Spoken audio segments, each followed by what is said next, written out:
hammamiz yaxshi ko'rib iste'mol qiladigan osh, qaynatilgan go'sht va cho'g'da pishgan go'sht. Mana shu haqida bugun gaplashamiz. Nimaga men buni ko'rsatyapman? Juda ham ko'pchilikda hozir hazmda muammosi bor. Kuchli ovqat yegandan keyin hazm qiladigan dorilarni ichib yurishibdi.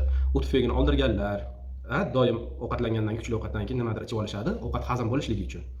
Xo'p, mana shu ovqat hazm qiladigan preparatlarda juda ham ko'pchilik aytadi, shubhali deyishadi. Ya'ni hayvonlardan olinadi, bu ferment bo'ladi, hayvonlardan olinadi. Endi u hayvon halol so'yilganmi, unga hali hech kim garantiya bermaydi. Keyin juda ham xalqda ichida ko'p tarqagan shu ovqat hazm qiladigan, otini aytmayapman, preparatlarni cho'chqadan olarkan degan gaplar ham bor. Ya'ni cho'chqani oshqozon osti bezidan olinadigan preparatlar ham bor. Juda ham samarali ishlaydi o'sha ovqat hazm bo'lishligida. Xo'p, men sizlarga hozir tavsiya qiladiganim 100% giyohlardan, ya'ni o'simlikdan olingan ferment bo'ladi. Mana shu ikkovini hozir sinab ko'ramiz, qaysi biri samarali ishlaydi. Men aptekaga bordim. Dunyo hozir eng zo'r ketib turgani qaysi dedim. Rosa zo'r, odamlar zo'r oladigan desa, mana shu ekan. Mana shunda 4 dona berib keldim.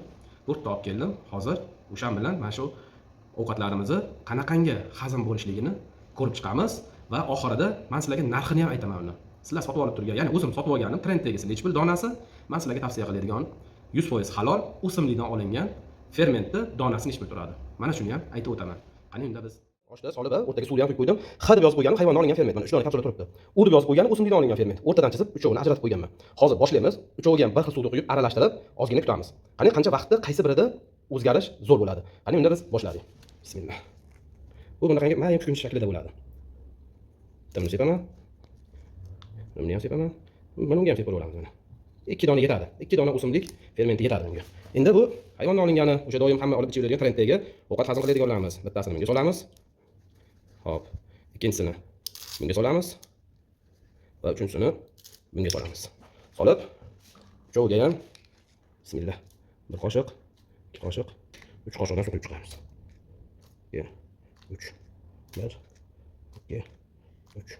Bunga 1, 2, 3. 2, 3, 1, 2, 3. Mana uchoviga ham bir xilda suvni quyib chiqdim. Uchoviga ham alohida vilka qilib qo'yganman. Aralashtiramiz. Yaxshilab. Buni ham aralashtiramiz. Yaxshilab. Buni ham aralashtiramiz. Buni vilkasini bilan qo'yaman. Buni vilkasini olib, alohida. Buni ham aralashtiramiz. Buni ham aralashtiramiz. Buni ham aralashtiramiz. Buni vilkasini alohida qo'yib qo'yaman. Ozgina vaqt kutamiz. Soatimiz 9:30 bo'ldi. 9:30. Qani, kutaylik, qanaqa bo'ladi? Jarayonda 40 minut pashta vaqt o'tyapti. Endi hozir buni suvini ozgina to'kib chiqdim. Suvini. Endi hozir buni bitta-bitta salfetkaga to'kib, mayinligini kamerani yaqinlashtirib, sizlarga ko'rsataman, qaysi darajada go'shtni mayinlashtirib tashlagan. Kamerani hozir shtativdan olib, yaqinlashtirib ko'rsataman. Stakandagini bitta to'kaman cho'g'ini, bunisini o'taman, bunisini o'taman. O'simlik hayvondan olingan. Mana buni o'simlikdan olingan. Ko'ryapsizlarmi? Ezilib mayin bo'lib ketyapti o'zi. Endi bo'lsa titilib ketyapti ko'rinish. Mana bu holatini ko'ringlar mana. Deb bo'lsa ikki bo'linib ketyapti ko'rinish. Endi mana go'sht holati. Go'sht holati mana. Zilvirat tashlagan maydalanib. Bunisi mana qarang. Bu qaynagan go'shtligi uchun, bu qovurilgan go'shtligi uchun, qaynagan go'sht yengil hazm bo'lganligi uchun bundan ko'ra mayin bo'lib ketgan. Bu. Mana uchovini farqi. Birinchilar o'zi ikkiga bo'linmaydi. Yumshoq qo'ygan. Qo'shada o'zi bilinyapti-da bu. Biz kamera qanchalik ko'rsatib beryapti bilmadim. Endi bu mana o'sha hayvondagi olingani. Mana. Go'sht даже erimagan mana 40 minut turib mana bu narsani. Shali. G'ijir bo'layotibdi shunday. Mana bunday mana go'sht qanday bo'lsa qattiqligicha turibdi bu. Endi guruchni ko'ring mana. Guruchligi ham hattoki erimabdi mana. Guruch shunday bo'lsa girt etib turibdi o'rtoqlar.